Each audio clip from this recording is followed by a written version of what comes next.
Okay. Hello, everybody. Good evening. Welcome back to our English class. And I hope everybody is doing well and doing fine. And of course, ready for this evening's session. Now, you're going to spend another hour with me for this evening and you're going to learn something new today. Now this evening we're still going to continue with our discussion on IPA or the International Phonetic Alphabet.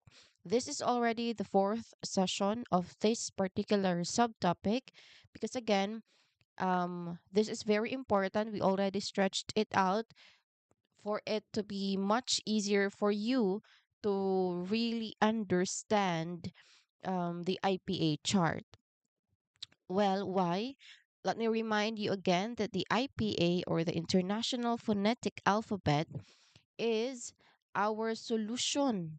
What do we mean by solution? Solution when it comes to the complexities or how difficult the English pronunciation is.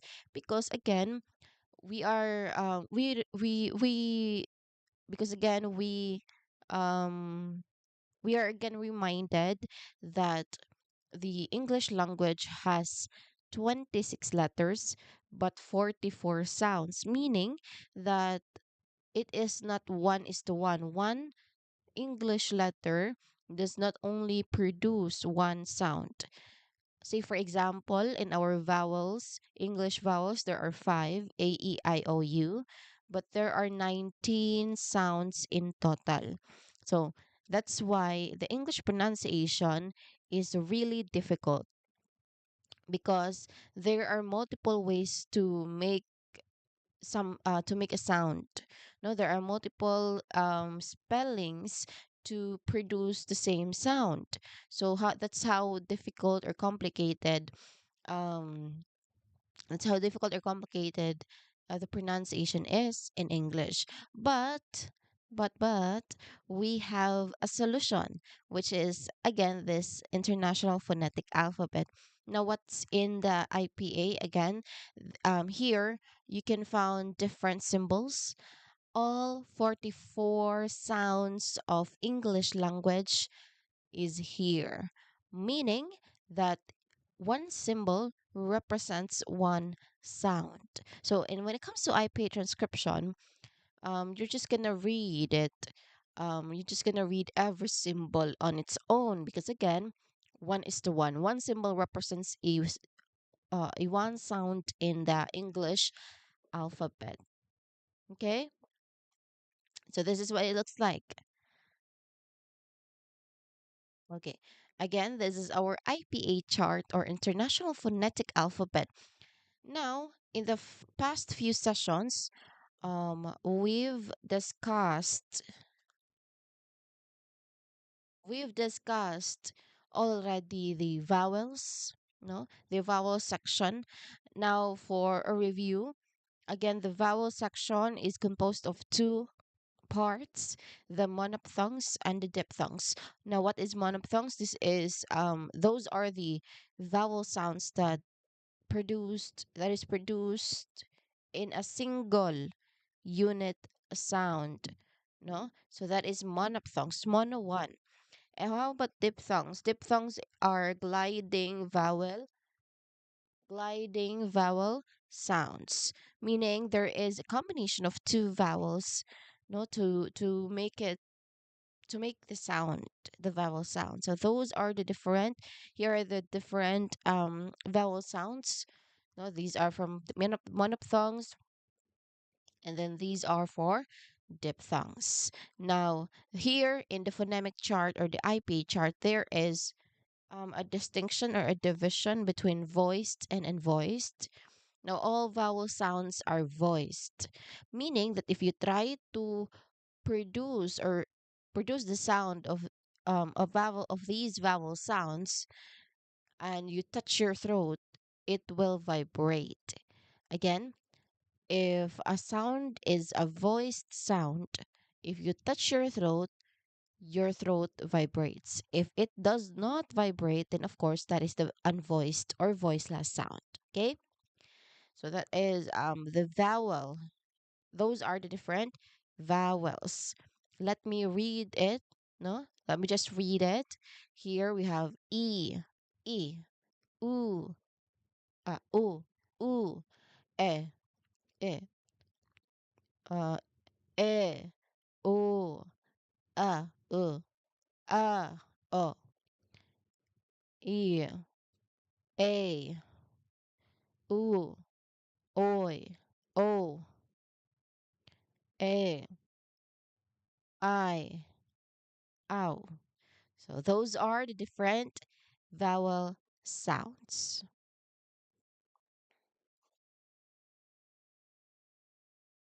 Okay.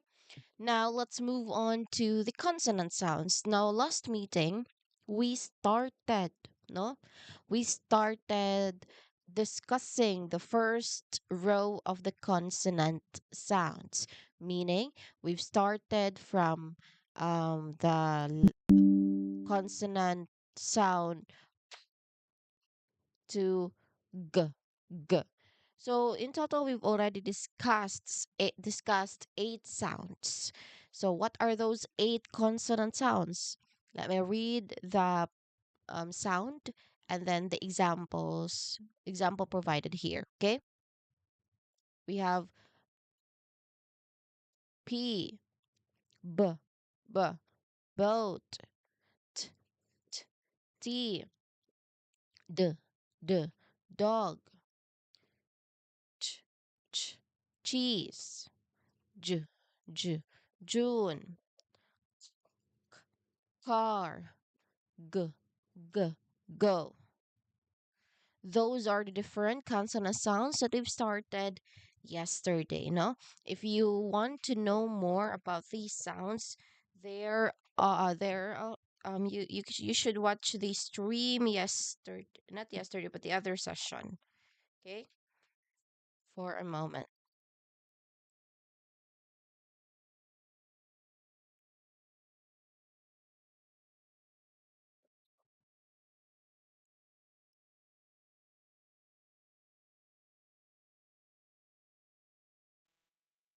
Okay. More about these consonant sounds, how they're produced, what are the different examples, how do you combine it with other letters, then you can watch our stream because there is a much thorough and detailed explanation for each. Okay, well then again, of course, it is imperative of me to do a review, no, a short review of this one. Now, when it comes to, let's start with the first consonant sound that we have, which is the p. Now, before that, note this again. When it comes to the phonemic chart, we have the voiced and unvoiced sounds. So remember that the vowel sounds are all voiced. So no unvoiced here. But in the consonant sounds, they are divided. There are some consonant sounds that are voiced, and there are also consonant sounds that are unvoiced. Okay, so meaning that, oh, how do you identify it? So the one in the gray color, now the symbols that are in gray color, that those are unvoiced, and then the symbols that are in black color, those are voiced. So let's see here in the first row of the consonant sounds. Then again, these are the consonant sounds that we discussed in the last session. So it is actually pairs. These are actually pairs, no? For example, for example, p and b, they are pairs in a way that you would use the same position of your mouth, of your tongue, wherein your tongue should be behind your should be at the roof or at the ridge of your mouth, and then behind your upper teeth, no, something like that. So you would use the same way to produce the sound.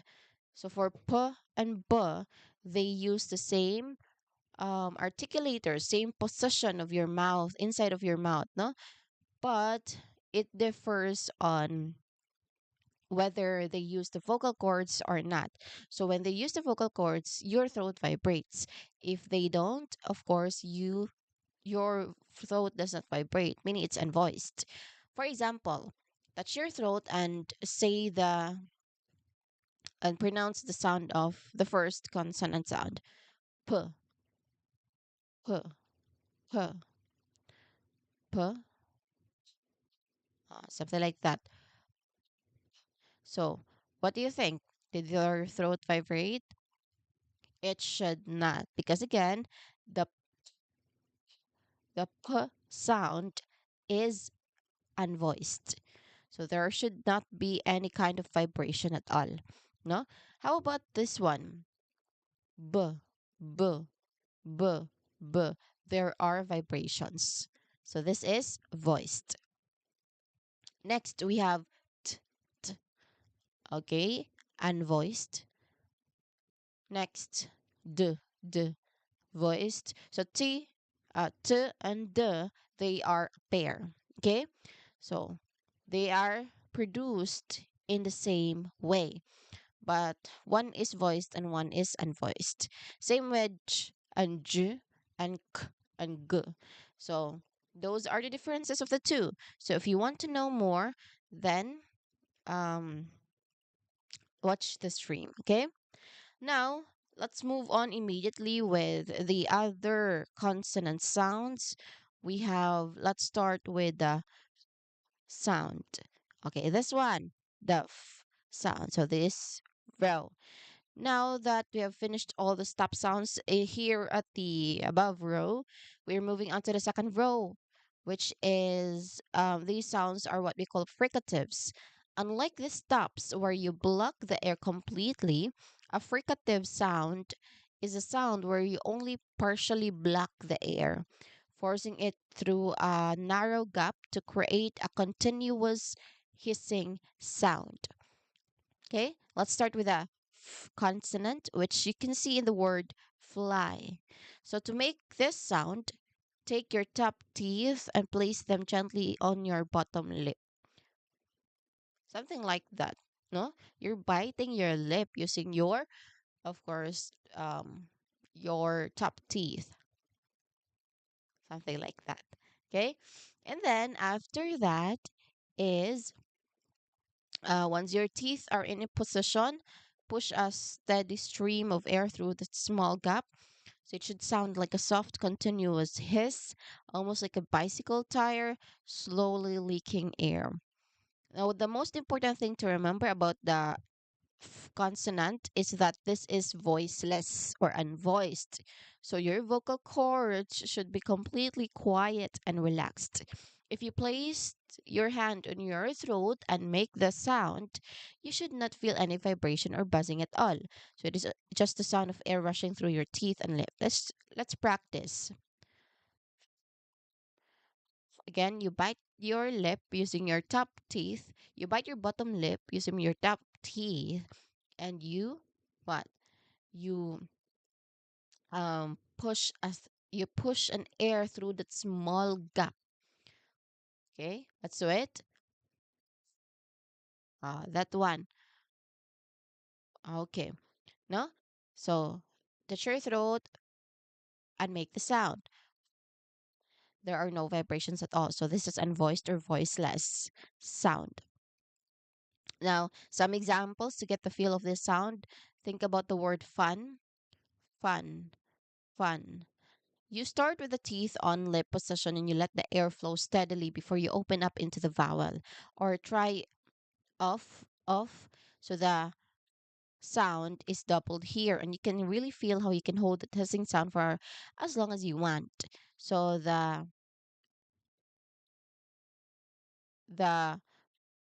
okay, that one no is really doubled in that example of. Okay? So you can see the in words like safe, knife, phone, and laugh. So that's right. Even in phone and laugh, that PH and GH spellings are just clever disguises for the sound. So that is an example of how multiple letters or letter combination can produce the same sound. No, which is one of the reason why English is really complicated because it's not that predictable. Okay? So if you're having trouble, you can try this drill. Say the word fun, fun very slowly like a snake. Fun, fun. By dragging the sound out, you can really feel the air moving through the gap between your teeth and your lip.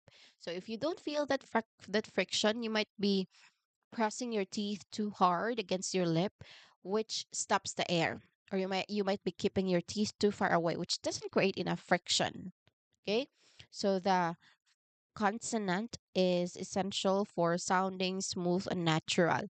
Because it is a fricative, it allows you to connect words together without the choppy stops we practiced earlier. It is very common in English, and once you master the balance of keeping your teeth, excuse me.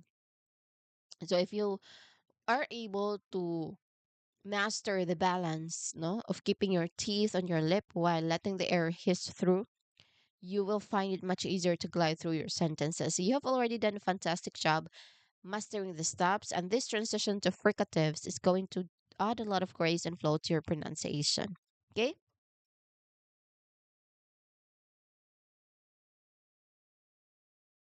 Okay. So that is the consonant sound finished.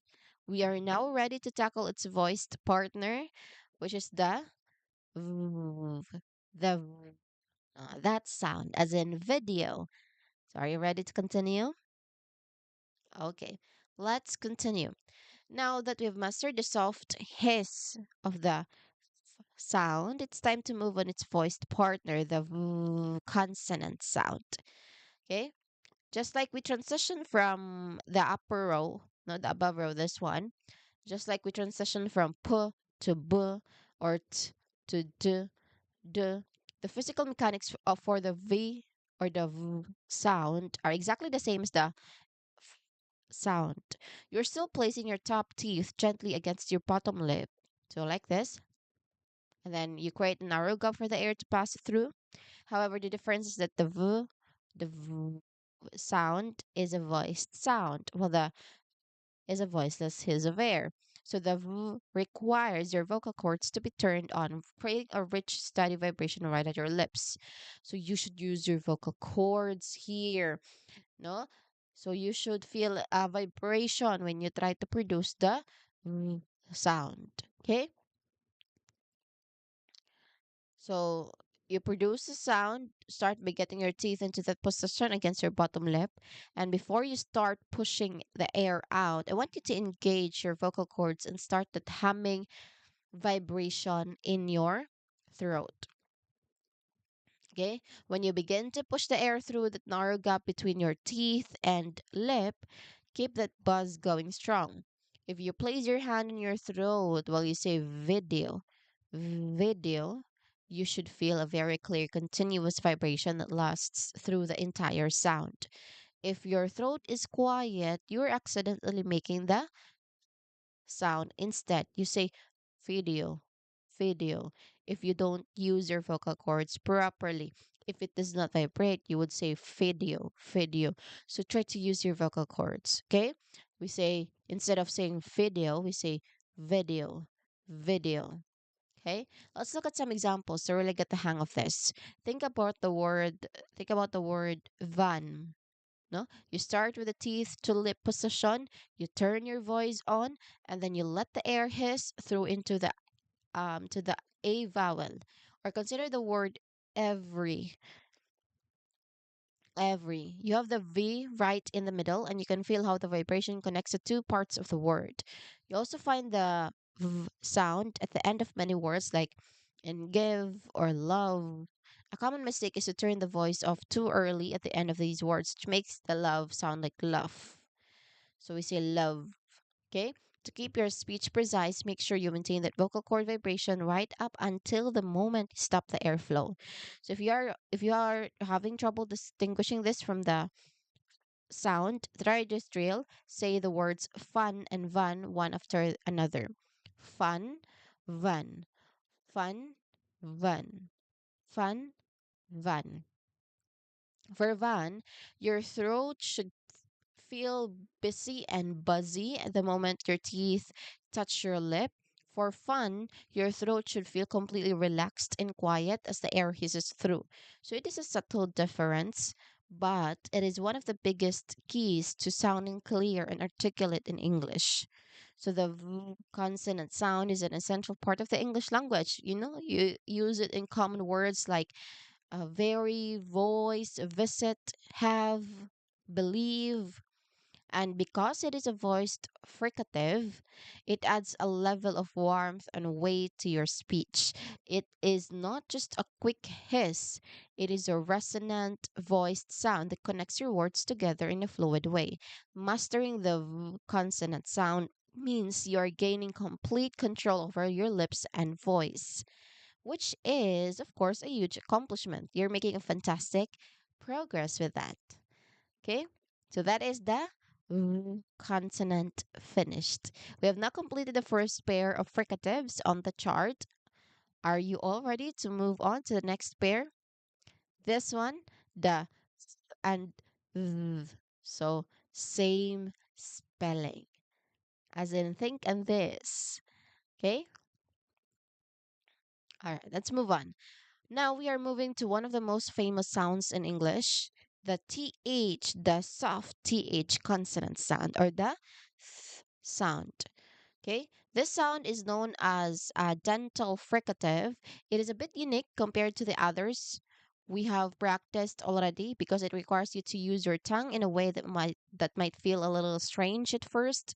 So to produce the sound, I want you to gently place the very tip of your tongue between your top and bottom teeth, like this. You're biting your tongue. No, simply you're biting your tongue. That one.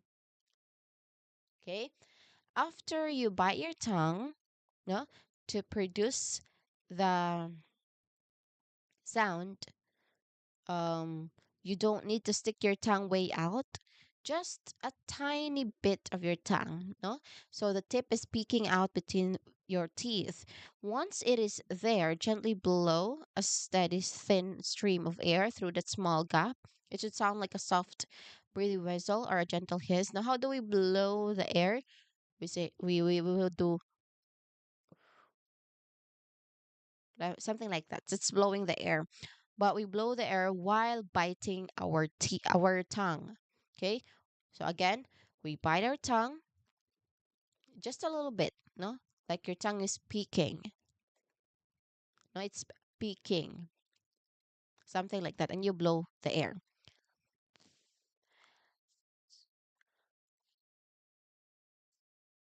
Okay, that is how you produce this sound, the sound. So the sound, if you try to produce it and feel your throat, does it vibrate? Let's try. No vibrations at all, meaning that this is an unvoiced or voiceless sound. Just like with the sound, your vocal cord should be completely quiet and relaxed. So if you place your hand on your throat, just like what we did earlier, no vibration will be felt. So if you feel a vibration, you're accidentally using your voice, which will turn this into a different sound entirely, which is its partner. So let's practice with some examples. Think of the word think or think. Start by placing your tongue between your teeth and then let the air hiss through as you prepare for the vowel. For the vowel. Or try bath. Notice how the sound acts as soft, lingering finish to the word. You also see it in words like thing, think, math, and north. No, in all these cases, that tongue between the teeth position is the secret to getting the sound exactly right.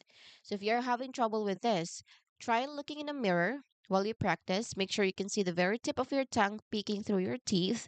So if you can see your tongue, you are probably pressing it against the back of your teeth, which will make the sound more like an s or a t. T. No? Another trick is to hold your finger up to your lips. Then when you push the air through the gap, you should feel that steady stream of air hitting your finger. Let's do this. There is air, no stream of air. So this consonant is essential for sounding clear in English, especially because it appears in so many common words. It takes a little bit of practice to get used to putting your tongue between your teeth, but once it becomes a habit, you'll find it much easier to articulate these words cleanly. You're doing a fantastic job with these fricatives as so far, everybody. So we're going to continue with its pair, no, its voiced partner. So since this one, the think or the vowels, the consonant sound is unvoiced, its partner is, of course, the voiced one. So this is th- the sound. Okay, so the physical mechanics for the sounds are identical to the sound that we just practiced. You place the tip of your tongue gently between your top and bottom teeth, creating a narrow gap for the air to pass through. However, the difference is that the is a voiced sound, while the is a voiceless hiss. So the th requires your vocal cords to be turned on, creating a rich, steady vibration that resonates right at your tongue. So to produce this consonant sound, you start by getting your tongue into the position between your teeth. So you bite your tongue just a little bit, and before you start pushing the air out, I want you to engage your vocal cords and start that humming vibration in your throat. For a moment.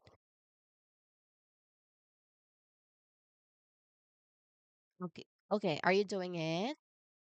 Are you doing the humming vibration? Okay.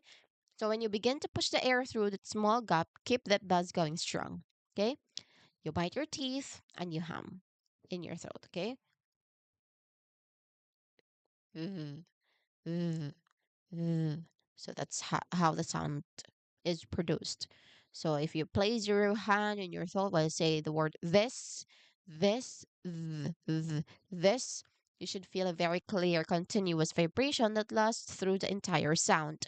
So if your throat is quiet, you are accidentally making the sound instead. So if say instead of saying you might get you might get confused between the two because of course they are spelled the same in the same way, no, but of course, the one is voiced and the one is voiceless. So you should um, be able to really distinguish the difference between the two.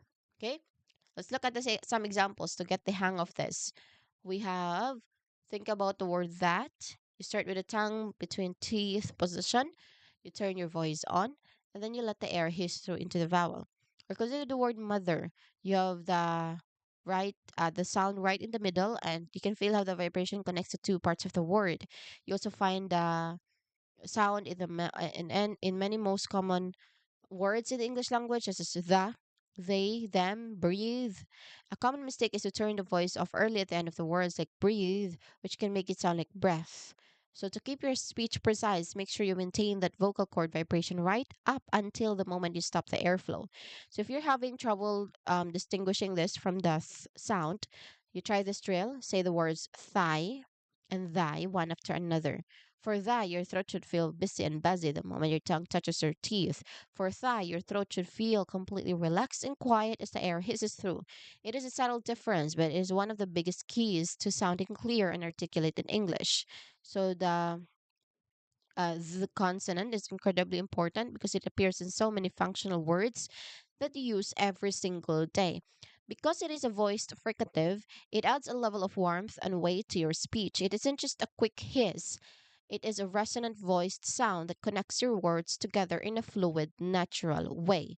So mastering the this sound means you're gaining complete control over your tongue and voice, which is a huge accomplishment. No, you're doing a fantastic job.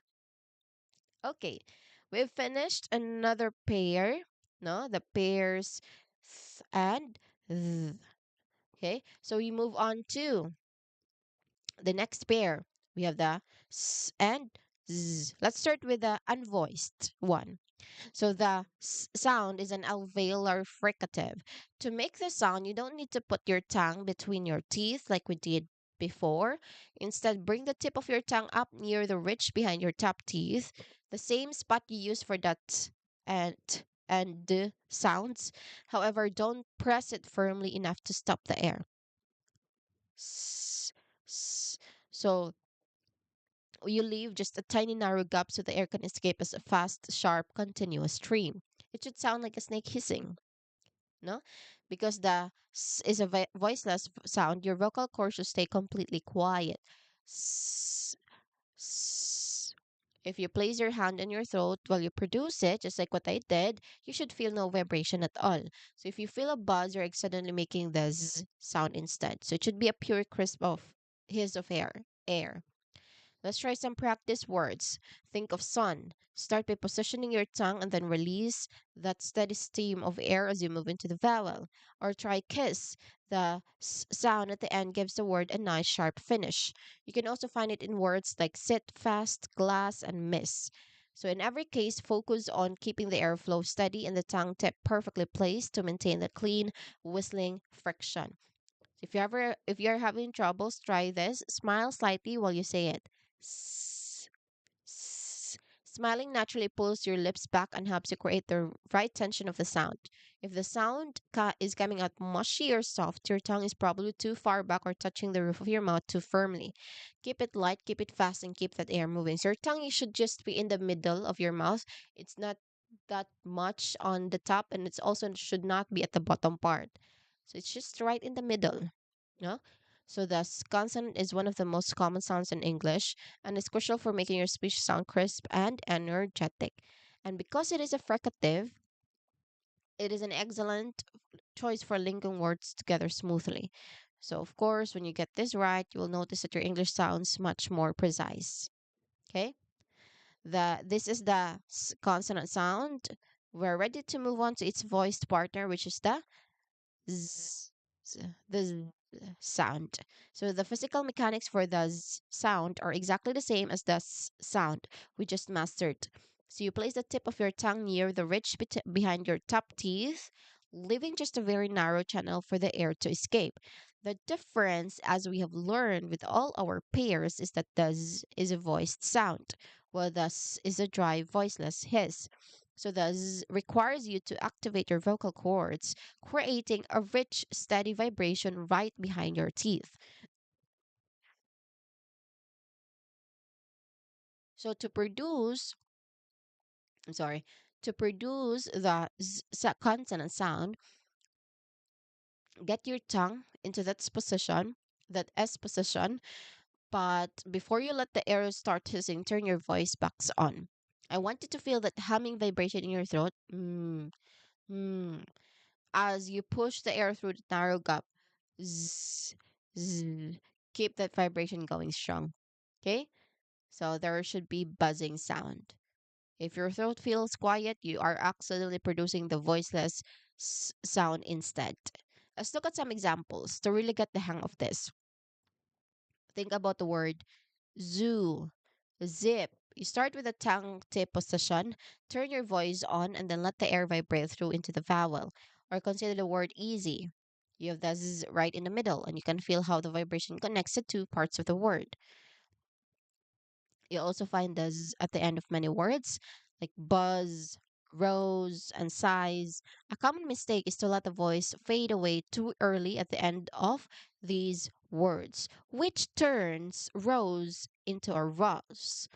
To keep your speech precise and professional, make sure you maintain that vocal cord vibration right up until the very last millisecond of the sound. So if you're having trouble distinguishing this from the sound, try this drill. Say the words sip and zip one after another. Sip, no vibration. Zip, there are vibrations. Sip, zip, sip, zip, sip, zip. So that's the difference between the two. So practicing these pairs like seal and zeal or bus and buzz, that is the most effective way to train your ears and your throat muscles to recognize the difference. The consonant is an essential part of the English language. You use it in thousands of words, including common plurals like cats versus dogs. Notice how the sound at the end changes depending on whether the word is voiced. And because it is a voice fricative, it adds a level of musicality and flow to your speech. Okay? So that is another pair. We move on to the next. We're moving through right through also right out through our fricatives. Still, this is a pair. Okay, let's start with this one. So these pairs are sh and zh. So let's start with this one, sh sound. This sound is known as a alveolar post-alveolar fricative. So to create the sh sound, you need to use a wider part of your tongue like you did for the s sound. Instead of just the tip, lift the sides of your tongue up against the roof of your mouth, just behind the alveolar ridge, the bumpy part behind your teeth. Okay? You should be creating a slightly larger, broader space for the air to pass through compared to the sound. Shh, shh, s, shh, s. Okay, that's the difference between the two. No, it is a long, smooth, and slightly breathy use of air. Let's practice with some examples. Think of the word ship. Ship. Start with your tongue in the broad, elevated position. Push your lips slightly forward and let the air flow continuously. Or try wish here. The sh is at the end, providing a soft flowing conclusion to the word. You also see this in words like show, push, fashion, and sugar. No? Notice that even though the word sugar starts with an S or yes, S letter, it makes the sh sound. English is full of those little surprises. You don't say sugar, but you say sugar, which is why focusing on the actual sound rather than the spelling is so important. So if you're having trouble, try this. Start by saying the sound and then slowly move your tongue slightly backward toward the roof of your mouth while you push your lips forward. As you move back, you will hear the S turn into the sh sound. If the sound is too sharp, you might be keeping your tongue too forward. Try pulling it back just a millimeter and rounding your lips a bit more. So, s, sh,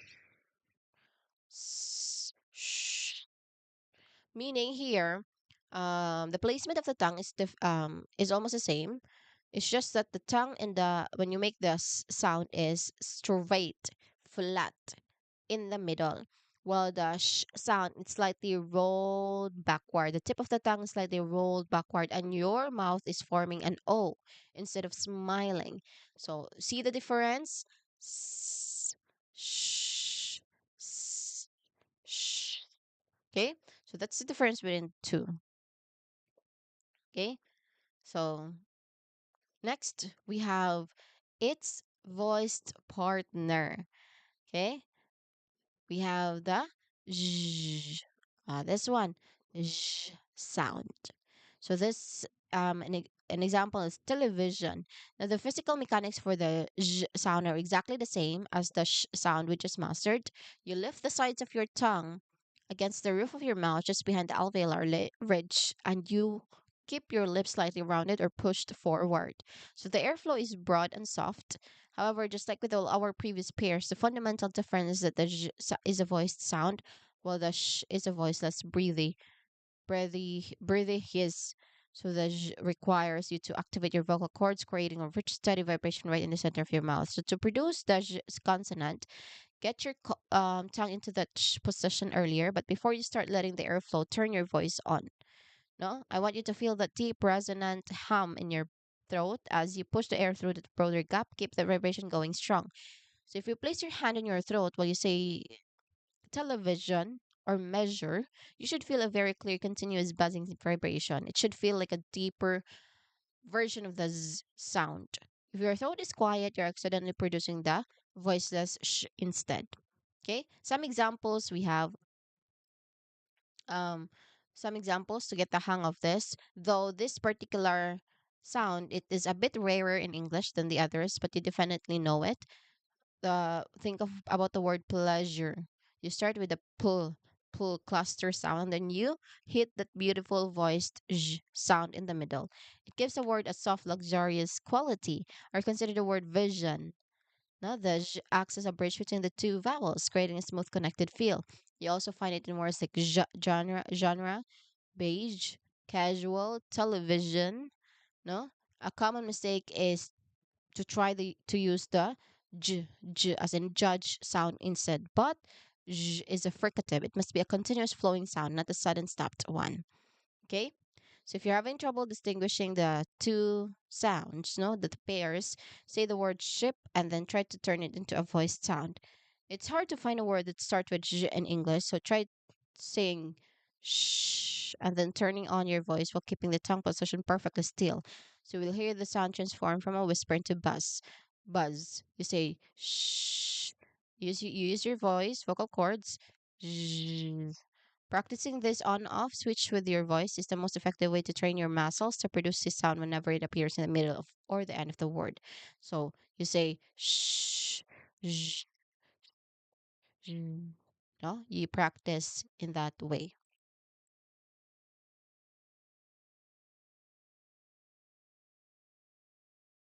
Okay, we're all done with the second row of consonant vowel sounds. Okay, so in here, we're going to continue with the remaining vowel sounds at the bottom. Let's start to see if we can finish all. So let's start with the sound. So these three actually, the and sounds, they are all voiced and they are a nasal sound. Okay? So what is a nasal sound? You feel the air here in your nose. So when you say you feel the air here, no, in your nose instead of at your mouth. So here we've mastered the ones, not the fricatives. We move on to the nasal sounds. Now, nasals are a special group of sounds. While everything we have practiced so far involved either blocking the air in your mouth, like stopping, or forcing it through a narrow gap, fricatives nasals work differently. To produce the sound, you close your lips completely to block the air from escaping through your mouth. However, instead of stopping the air entirely, you lower your soft palate, the back of the roof of your mouth, and then this opens a pathway to your nasal cavity, allowing the air and the sound to resonate and escape through your nose. Because it is a nasal, the sound is inherently a voiced sound. Your vocal cords must be humming for it to work. So if you pinch your nose closely and try to say sound, you will notice that the sound stops instantly because it has nowhere to go. Let's try it. Mm, mm, mm, mm, mm. Okay. You feel here, actually, if you try to pinch your nose, you feel the sound here at your nose. Okay, let's do it again. Mm. Mm. It's hard to produce the sound because, again, this is a nasal sound. The air would go through your nose. So that vibration in your nose and around your lips is exactly what you're looking for. Let's look at some examples to really get the feel of this. Think about the word man. You start with the lips closed, feel the vibration in your nose, and then open it into the vowel.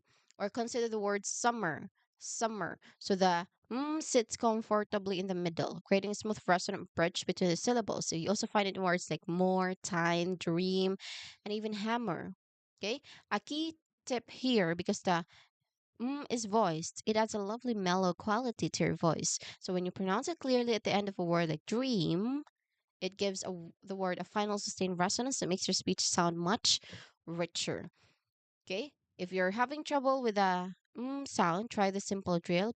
Place your fingers lightly against the sides of your nose while you say, If you're doing it correctly, you should feel a very distinct tickling or buzzing sensation under your fingertips.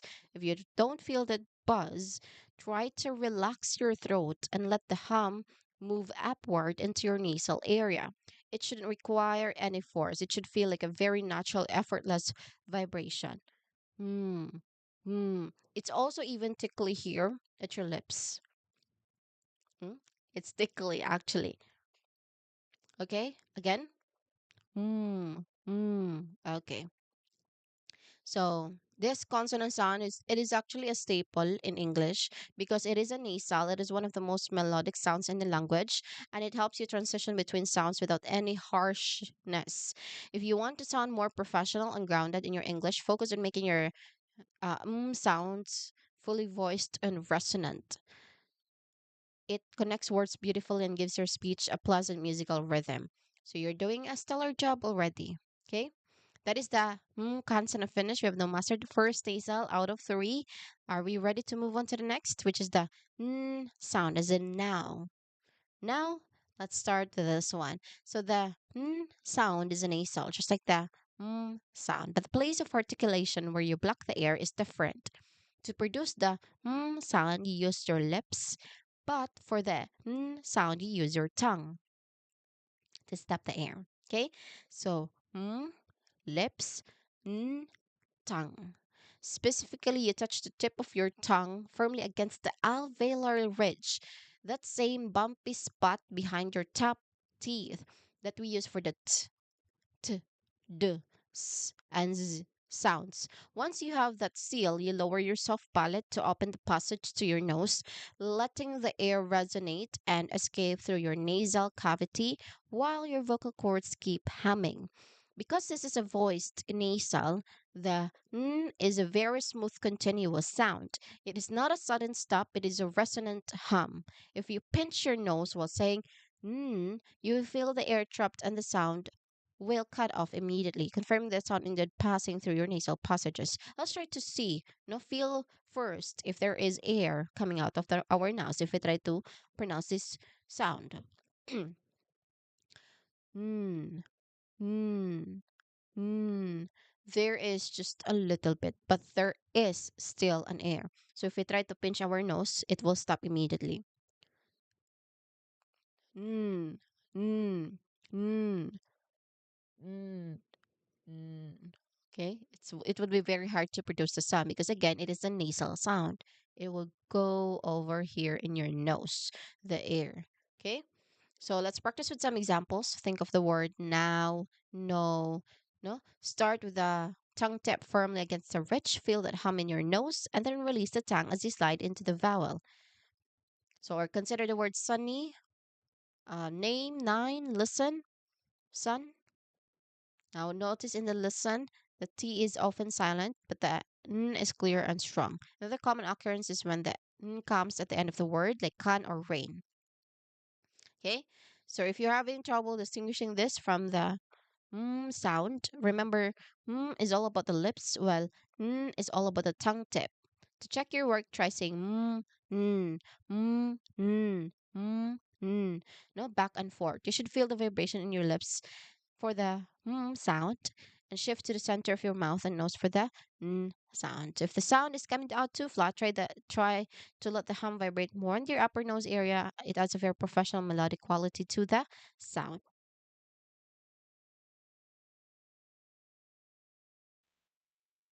Okay. So the efforts that you use the sound. Okay. Next, so sound is also still a voiced sound. Next, we move on to the last nasal sound. Now, this sound is known also as the velar nasal. Just as we move the placement for the k and g sounds to the very back of our mouth, we do the exact same thing for this nasal sound.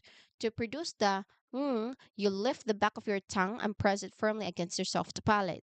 So that same back of the mouth spot we use for the k and g sounds, however, instead of stopping the air completely like you did for those plosives, you lower your soft palate to open the nasal passage, letting the sound resonate and exit through your nose while your vocal cords hum.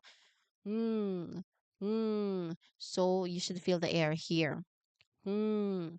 It is common for learners to feel a bit confused by this sound because in English we often don't see an n or g on its own that makes a sound, it is almost always written as ng, like in sing, or sometimes there's an n followed by a k or g, like in bank or finger. But no matter how it's spelled, the physical reality is the same. The back of your tongue creates a seal, and the sound is sent through your nose. Let's practice with some examples to get the feel of this unique sound. Think of the word sing. You start with a s and E sound, and then you pull the back of your tongue up to block the air. So turning on that nasal hum to finish the word, or try the word king. No? You also hear it in words like bang, running, long, singer. In singer, it is a pure nasal, but in finger, many speakers add a faint g sound after it. So you do not say finger, but finger, and you didn't say singer, but singer. That is a natural variation, but the core sound remains the T, fail, or hum. If you're having trouble, here is a secret. Try to say gug, gug, and then hold the very last part of the g sound, letting it turn into a long humming buzz. Gug, gug. That buzz is your ng sound. Okay? Ngug, ngug, ngug, ngug. Okay? If you find yourself accidentally saying the hard g at the end, singa, you are letting your tongue drop too early. So keep the back of your tongue pressed against the soft palate until the very last second. So when you get it right, you should feel a deep vibration in the back of your throat and nose, not the front of your mouth like the n or mm. Okay? So the ng consonant is a huge part of English grammar because the ing ending um are so plenty on so many verbs because it is a nasal, it is a sonorant sound, meaning it is very musical and easy to hold. Mastering this allows you to glide smoothly from word to word. It eliminates the harsh, clipped sound and gives your English a much more professional, flowing quality. You have now completed all the nasal consonants on the chart, so you have mastered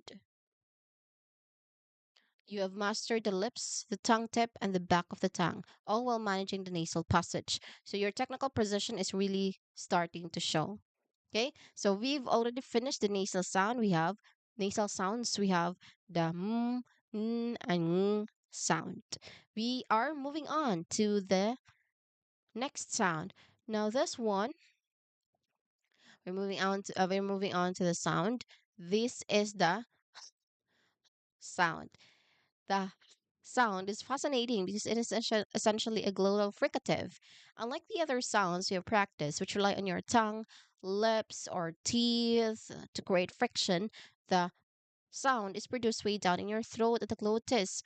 So the space between your vocal cords.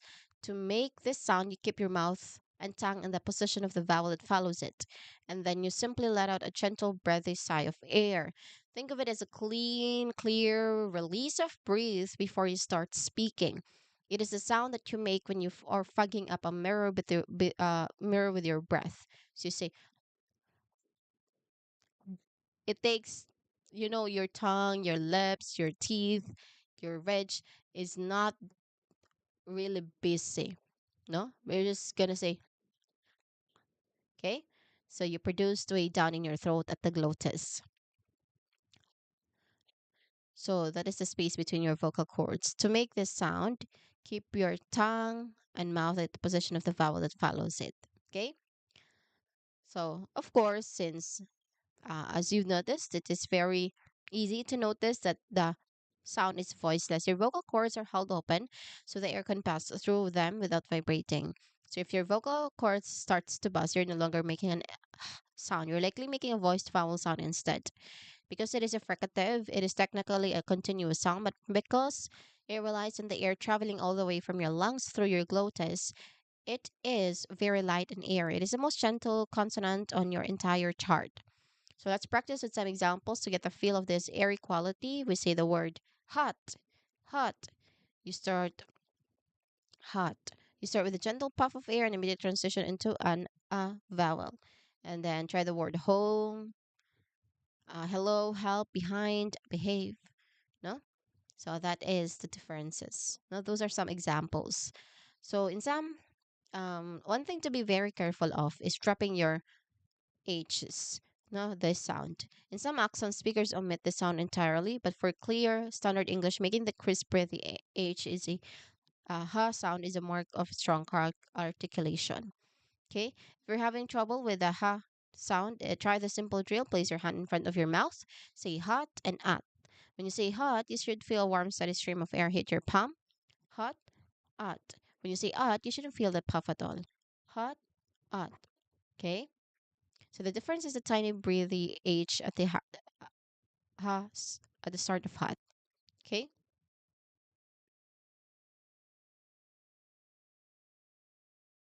Okay. Let's move on to the next letter. I mean sound. Our next sound, we have the Sound. This is an alveolar lateral approximant. That's a big name, but it simply means that while you touch the tip of your tongue to the alveolar ridge, which is the same spot behind your teeth you've used so much today, you don't block the air entirely. Instead, you let the sides of your tongue drop down, creating a path for the air to flow out laterally, meaning around the sides of your tongue. Because it is an approximant, there is no harsh friction or sudden pop. Okay? It is a smooth, continuous, and voiced sound, so your vocal cords should be humming throughout the entire production. Let's look at some examples to get the feel of this liquid sound. Think of the word love, light. Start with your tongue tip pressed against the ridge and let your voice hum as the air flows around the sides of your tongue. Or try ball. Here, the l sound acts as a beautiful resonant finish to the word. You also find it in words like love, apple, slow, and fly. In Apple, notice how the l, acts as its own syllable. You don't really need a vowel there, no? The does all the work. So if you're having trouble with this sound, you say the word la la la very slowly. La la la. Focus on the feeling of your tongue tip staying stuck on to the roof of your mouth while the sides of your tongue are loose and relaxed. If your l sounds a bit stiff or like a d sound, you're likely pressing too hard and stopping the airflow completely. Stopping the airflow completely. So soften the pressure, let the sides of your tongue fall away, and let the voice flow through. So the l consonant is one of the best sounds for creating the connected flow in English. Okay. Again, the sound is l. So this is a voiced, no? You feel vibration. L, l. Next, we have the r sound, still a voiced sound. Now we have arrived at one of the most distinctive sound in English, the r consonant. You can find the sound in the sixth column of the third row, this one. So the r is an alveolar approximant. In many languages, an r sound is produced by tapping the tongue tip against the teeth. But in English, like this one, but in English, we do something quite different. Instead of tapping, you pull the tip of your tongue slightly backward to the alveolar ridge, but you never let it touch. You also curl the tip of your tongue slightly upward, and the sides of your tongue should press gently against your upper back teeth to create a narrow channel. Your lips will often sound slightly like you're preparing to say ooh. Because it is an approximant, the air flows freely without any friction or blockage, like all the sounds in this section. It is fully voiced, so your vocal cord should be humming and you should feel that vibration through the sound. Let's try some practice words. Think of the word red. No, red. Start by rounding your lips, curling your tongue back, and letting that smooth, resonant sound flow into the eh vowel sound. Or try the word car, run, very, bird, for. No, one of the biggest challenges for many learners is that the R sound changes slightly depending on where it is in a word, but the core tongue curled back shape remains the same. Okay? So if you're having with trouble with this word, try this. Say the word road, but hold the R sound for 3 or 4 seconds. You say road, r- road. While you're holding that sound, check your tongue. It is touching the roof of your mouth. If it is, of course, you're likely making a tap sound instead of an English R. Keep it floating just below the roof of your mouth. Another tip, imagine you're a little puppy growling. That grrr sound. Use the exact same tongue position as the English R. Okay? All right. Now we move on to the next one. Now the remaining ones would be a lot easier. No, we have the woo sound, which is a glide sound because your mouth is constantly in motion while you produce it. To make the woo sound, you begin with your lips rounded very tightly, almost like you're about to whistle or blow out a candle. Your tongue is pulled back toward the velum, the soft palate at the back of your mouth, similar to the position of the for the woo sound in boot. As you produce a sound, don't hold this position. You immediately glide or transition directly into the vowel that follows. And because it is a glide, it is fully voiced and very smooth. There is absolutely no friction or stop. It is purely the sound of your vocal cords vibrating through the narrow, rounded lip shape as you move into the next sound. Let's practice with some examples. Think of the word we. No? Start with a tight lip rounding. Feel the vibration and instantly glide into the E vowel sound. Or try the word away, sweet, quick, when, work. No? So notice that the quick sound, quick word uses which is actually a KW sound that way is the secret to getting that specific sequence right. So if you're having trouble with this, try this. Start by saying like ooh. Then now make the ooh sound shorter, ooh, and try to say it's just a vowel like ooey, wee. As you get faster, that ooh sound naturally turns into the woo sound. If your woo sounds too much like a voo, you are slightly getting your top teeth touch your bottom. So it never touches a leaf. Okay, that is the woo sound. And then the last consonant sound would be the yi sound. Yi sound. Now it might seem strange to use the letter J, no, to represent the sound, but in phonetics, the J symbol represents the yi sound. Like the we's just practice, the yi is a glide sound. It is a transitional sound that doesn't just sit in one place, but moves quickly into the vowel that follows it. So to produce the yi sound, you lift the middle of your tongue toward the hard palate, the roof of your mouth, um, and pull your lips slightly back as if you're smiling. Yee. Because it is a voice glide, your vocal cords are active and humming. It is a very smooth resonant sound. And just like the woo sound, there is no friction or blockage. It is the sound of your tongue moving away from that high palatal position as it glides into the next vowel. Let's look at some examples. Think of the word yes. No, you start with your. Oh no, sorry. You start with your.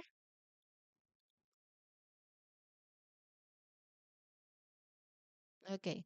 So you sound in the middle, beautiful, as in the glide in action. You also find words like yellow, you, onion, and music.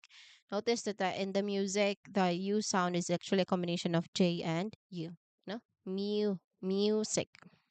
If you're having trouble with the E sound, try this. Start by saying the long E vowel sound, like in the word see, and then try to make the E sound as short and quick as possible while moving straight into another vowel sound, like Ia, Ia, or Ear. No? So, Ia. So this one, the yi sound is the final piece for your consonant puzzle. So it is essential for the connected rhythm that makes the English sound fluid and natural. So by mastering these glides, you have completed the entire consonant chart. You have methodically worked through stops, fricatives, nasal, and proximants or glides, training your muscles, your breathe, and your ears for every single one. That is a massive achievement. Congratulations, you have officially mastered every consonant in your chart, from the sharp p sound to the smooth yi sound. Your technical foundation is now incredibly strong. And since we're done already, that is all for the IPA chart, everybody. Yay! Oh my god. No. Yay! We're done with the IPA chart, or International Phonetic Alphabet, from the vowel sounds to the consonant sounds. Now, in our next meeting, of course, it is very important that we practice what we've learned. We did already 4 sessions for the IPA chart. It is very important that we practice it, not to know if if you've learned something from our discussions on IPA chart. But for today, I will let you go because, of course, we've just finished learning about the IPA chart. Again, next meeting, I will see you and we are going to practice. No, I'm going to prepare a practice session for the IPA chart. Well, that is all for today. Thank you for bearing with me, everybody, and see you next meeting. Good night and goodbye.